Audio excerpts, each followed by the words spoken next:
Երկրորդ համաշխարհային պատերազմի ժամանակ եւ դրանից հետո ԽՍՀՄ տարածք տեղափոխված գերմանացի, ռումինացի եւ հունգարացի ռազմագերիների մի մասը, որոնց ընդհանուր քանակը հասնում է շուրջ 16,000-ի, աշխատել է հայկական ԽՍՀ-ում։ Նրանք ներգրավված են եղել քաղաքաշինության եւ արդյունաբերական աշխատանքներում։ Ռազմագերիների ուժերով կատարվել է շուրջ 525 միլիոն ռուբլու համարժեք կապիտալ շինարարություն։ Հայաստանում պահպանված մի շարք նշանավոր ճարտարապետական կառույցներ, կամուրջներ եւ ենթակառուցվածքներ մասամբ կամ ամբողջությամբ կառուցվել են նացիստական ռազմագերիների ձեռքով։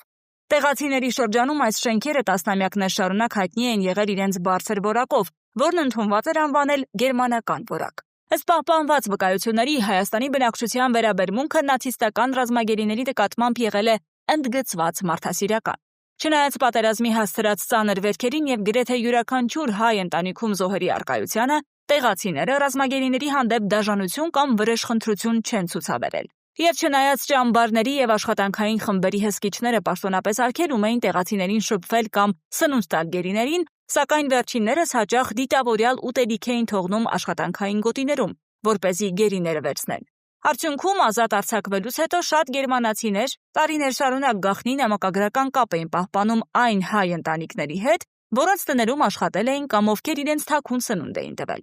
Գերմանիայից Հայաստան երբեմն ուղարկվում էին դեֆիցիտային ապրանքներ կամ դեղորայք որպես երախտագիտության նշան։